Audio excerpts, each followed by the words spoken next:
no matter who you are. If you're not a subscriber to this channel and you somehow happened upon this video, I hope you'll explore this further and not just consider this the rantings of a delusional old man. This is the way our species is supposed to live.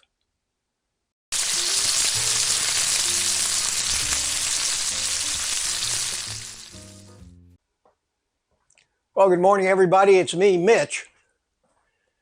And it's almost 12:30. About ready to cook my first meal. And I have something very important to talk about today. And if you ever watched a video all the way through to the end, this, I think, would be the one to watch.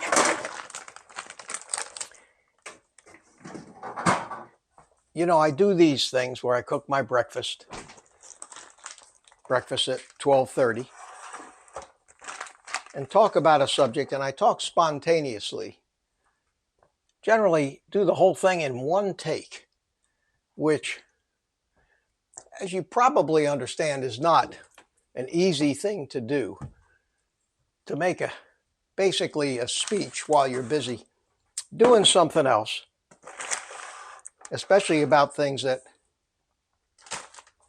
are the results of a lifetime of trying to figure out just what's real, just what reality is. Because there's so much nonsense in this world, and so much propaganda, and so much phony information propagated for the purposes of somebody making more money or gaining a reputation for themselves or anything like that. You don't know what to believe. But there's really only one reality. You can spin it off however you like. You can make excuses. You can do anything you want. But reality is reality. And reality is observable. And when things appear contrary to the way you observe them, then there's a problem. And we say that, you know, they say this or that, but then I see this or that, and that doesn't make sense. And for me, things have to make sense. I've always been that way. That's why I wrote my book, Taming the Beast Within, 20 years ago, trying to inject my observations of what is real and what isn't. And again, this is all my observations and my opinions. And no matter who you are, there's always going to be something in your beliefs or ideology, whether it be political, religious, based on your own experiences. There's always going to be something that you're going to find fault with or disagree with me. So I'm just asking that you hear me out. Give me the benefit of the doubt on this one. When all is said and done, you have to decide if you have any respect for my intelligence or my observational abilities. Right now we're focusing on health, diet, lifestyle, and all that stuff. And it's probably no secret to you, to all of you, that by now I have gone through the gamut of advice about diet for my whole life.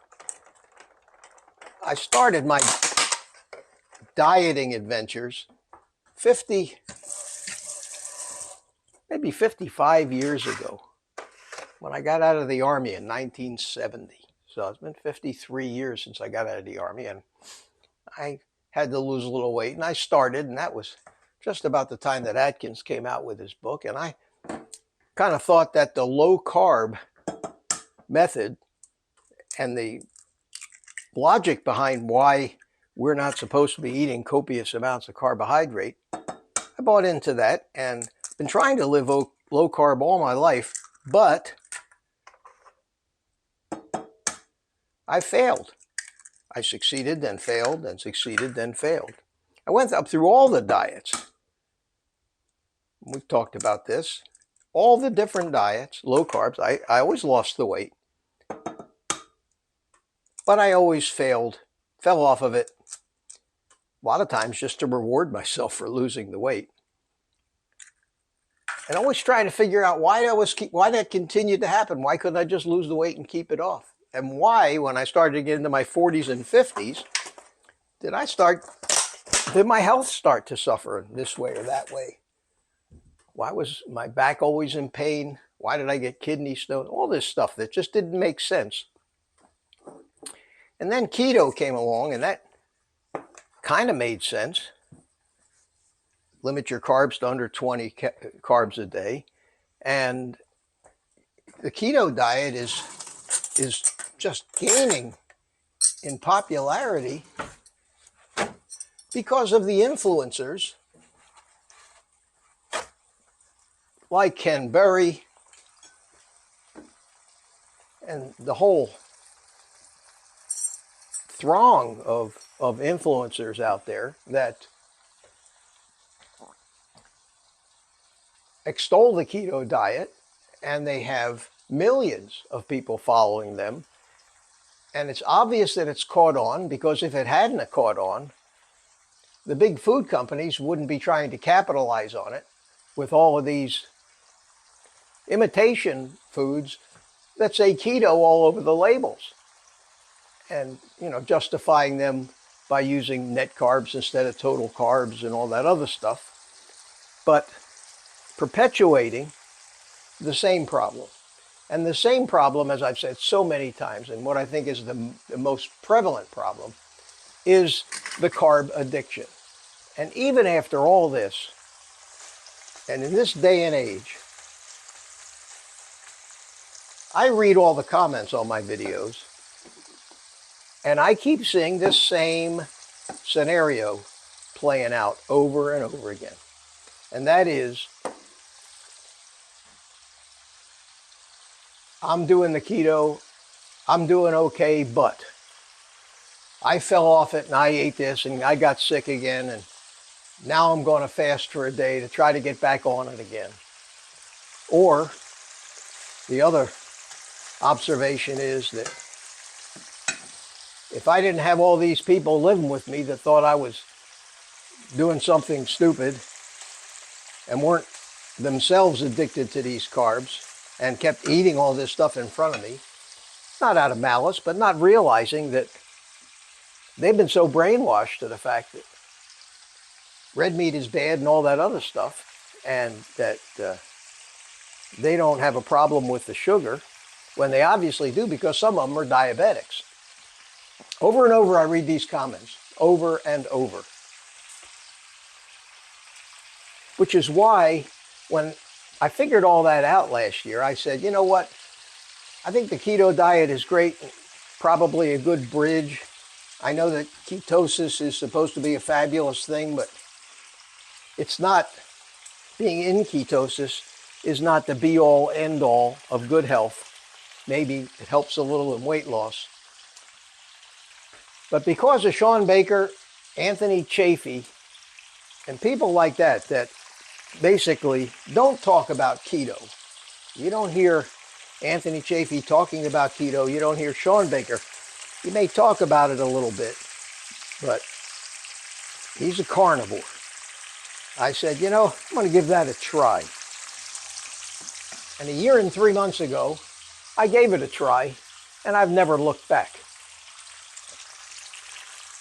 And the one thing that happened to me that had never happened before was the desire for and the cravings for all of that crap and plant food that I was eating, for whatever reason I was eating it, went away, which puzzled me even more, because now I wondered, why did it go away?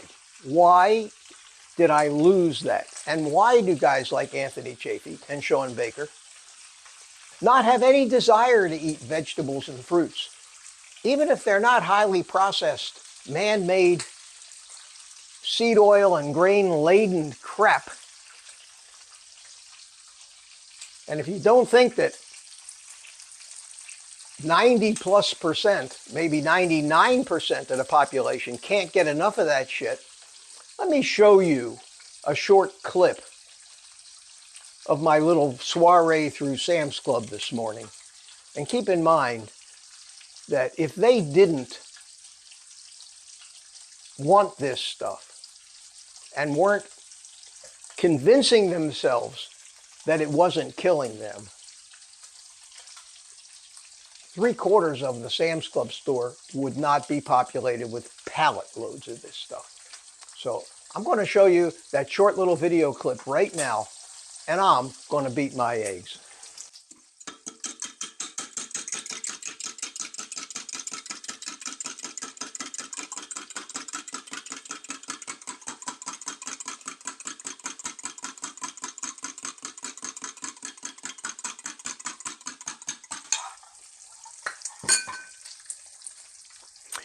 Okay, so that makes me think. When I see that stuff in the store, that tells me, for some reason, which defies all logic, which defies all scientific information about basic biology, all the recent studies that show that the message from everybody, from the government to the big businesses to the medical associations to the doctors, is all based on fairy tales that this stuff here is going to hurt you, and that stuff at the Sam's Club is what you should be eating. The answer just becomes more and more and more blatantly obvious to me, and I'm sure it has to many of you, but not enough of you, and certainly not to the rest of the human population, that's making it impossible to get an appointment at a doctor's office because so many people are just getting more and more and more sick. You ask me why I fry my bacon in a pan instead of the oven, and I keep telling you guys this is why, and you keep asking me, so I'll say it again. This is why. There's something satisfying right down to my soul about flipping this bacon over and seeing it brown like this and listening to the sound of it cooking. It's tremendous.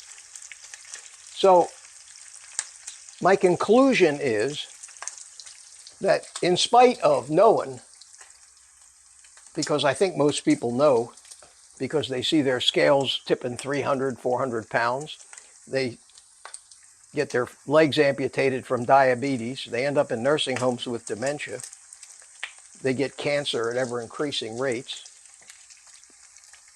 And this all happened in the last, say, 100 years, which is a blink in the amount of time that human beings have been alive.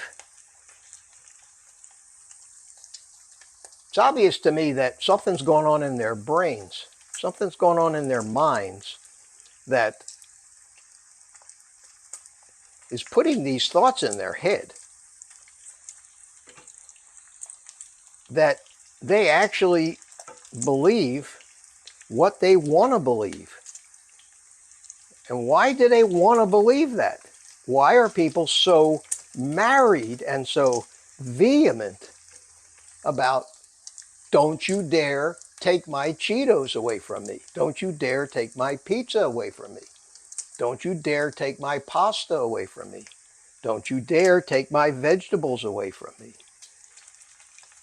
I've made the observation that it's as if people's complete and total happiness in life just revolves around eating that food. And why is that?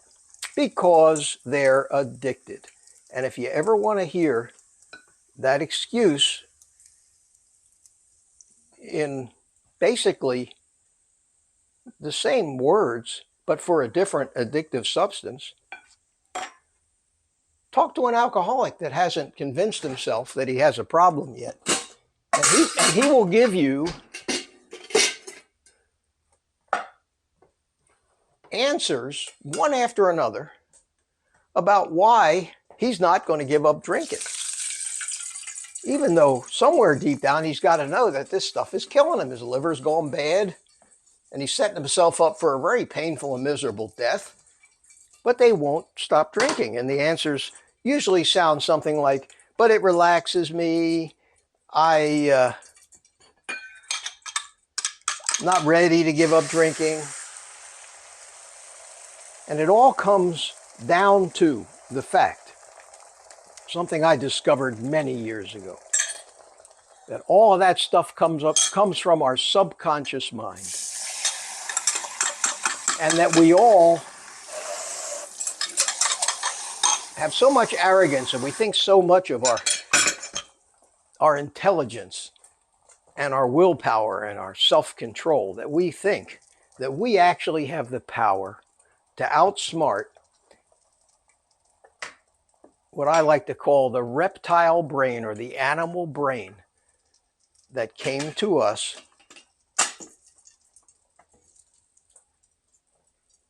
and let animals on this planet exist and still exist that have no conscious mind, yet they do exactly what's necessary to achieve optimum health for their species. They eat the species appropriate diet, unless they're dogs and we feed them the crap that we've replaced the diet, and the dogs are paying a price. Their lifespans are getting cut in half and they're getting cancer and other diseases of humans now instead of eating meat. Our subconscious mind is the mind that runs our lives.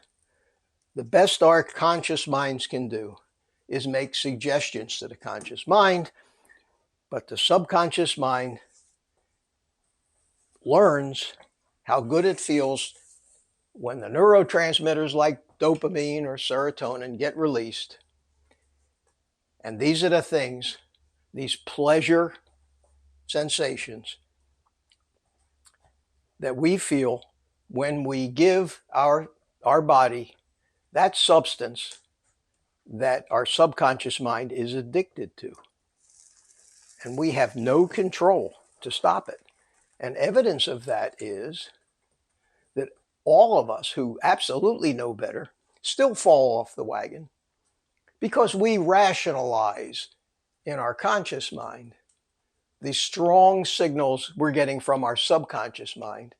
And they do that. Our subconscious minds do that by basically turning off the frontal lobes in our brain to get us out of the way so it can get what it wants. And if you think that that's far-fetched, just observe people. Just look at yourself. Look at your own history and experience. How many times have you rationalized and justified that you're going to eat this crap and it's going to be the last time? I promise. And it isn't until you've given your subconscious mind that fix that it turns your rational thought back to you and you immediately feel guilty and feel ashamed of yourself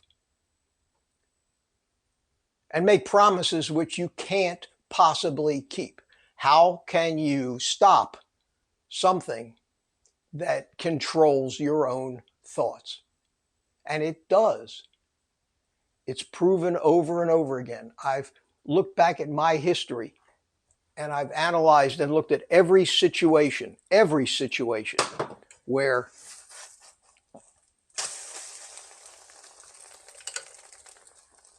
I went off the wagon. And I see the pattern.